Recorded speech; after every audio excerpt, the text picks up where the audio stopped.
खबर मेरी नज़र से में आपका स्वागत है। तस्वीरें आप seminar global young lawyers association of India की देख रहे हैं, जहां राष्ट्रीय गान गाकर उन्होंने इस सेमिनार की शुरुआत करी।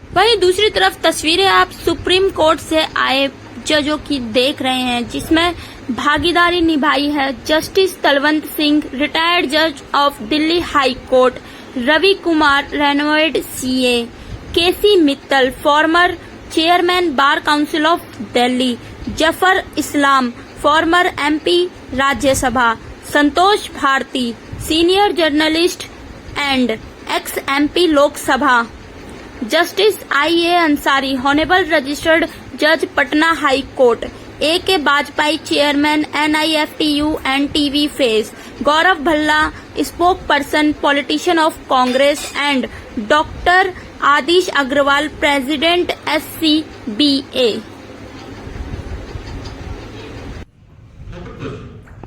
Because the global potential of human resource development and the competency of people, the whole approach towards trade agreement is derive the maximum potential of human. That's my thoughts. I'll be brief in my से लिखा है और इनके भविष्य के लिए मैं इस रेजोल्यूशन को सेकंड करता हूँ।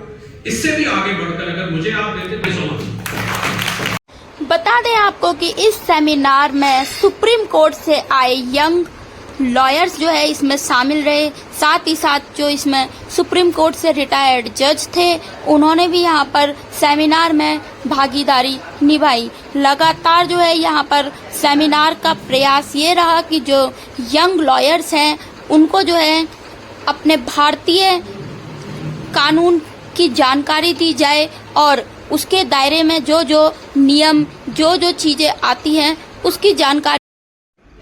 इसका मुख्य उद्देश्य यह सेमिनार जो है देश के लॉ कानून के लिए रखा गया है। क्या विदेशी लॉ फॉर्म को इंडिया में आने दिया जाना चाहिए?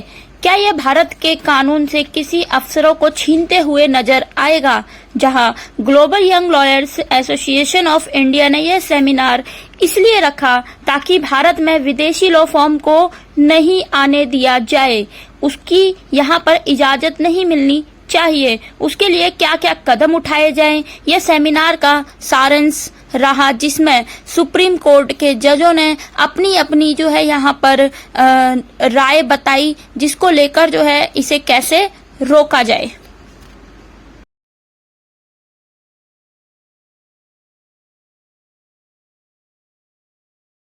So I am a lawyer again. I think this is justice is just a super close part. I retired on 3rd of June and 4th of June I joined the profession back. So I am one of them. So I've been invited by Mr. Ajit Kumarji and Vajpayee, thanks to them. We have to look at it from every angle. Global young lawyers association की meeting है, इसमें सारे युवा lawyers आए हुए हैं and बहुत ही important topic पे आज ये सारा डिस्कशन बुलाया गया है कि क्या विदेशी फर्म्स को, these foreign law firms, should they be allowed in India, law और अकाउंटिंग फर्म्स को, क्या ये भारत के लॉ प्रोफेशन से किसी अफसरों को छीनते हैं?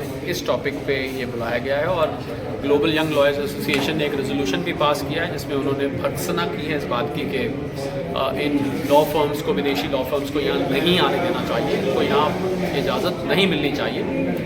और मैंने भी अपने व्यूज़ बहुत कैटेगोरिकली रखे। I was very clear on my views that I personally feel that is a very good young talent in India और अगर इन ग्लोबल फर्म्स को यहाँ पर आने दिया जाता है तो मुझे लगता है कि भारतीय लॉयर्स के हाथ से बहुत बड़ा अवसर जा सकता है और एक्सेप्शनल केसेस में परमिशन दी जा सकती है जहाँ पर भारतीय लॉयर्स या सीएस को उनके अपने देश में वैसी ही सुविधाएं, वैसे अवसर मिले तब दिया जा सकता है। वरना मुझे लगता है कि ये रेजोल्यूशन बिल्कुल सही है। मैं इस रेजोल्यूशन का समर्थन करता हूँ that we should not allow law firms in India to be coming here and we should take care that the Indian legal profession, Indian accountancy profession remains protected, and we have enough talents here. There are a lot of young lawyers. I completely support the resolution. I thank Mr. Vajpayee. I thank all the honorable justices who are present. I thank all the people from the political fraternity who are present here for the opportunity to speak here. कितना बड़ा संदेश जाने वाला है? मेरा नाम रेशमा जायसवाल है। रेशमा जी, आज सेमिनार है एडवोकेटों का, क्या कुछ मांगे हैं इनकी, क्या कुछ कहेंगे आप?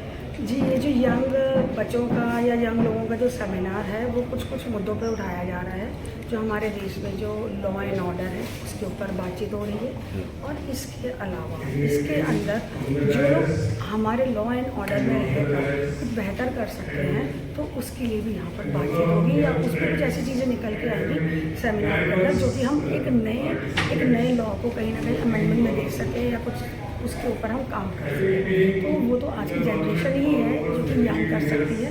अब जो लोग चले गए उसके लिए तो हम नहीं कह सकते, जो है उसके ऊपर हम बात करेंगे। क्या लगता है कितना महत्वपूर्ण ये कदम उठाया जा रहा है आज के समय में?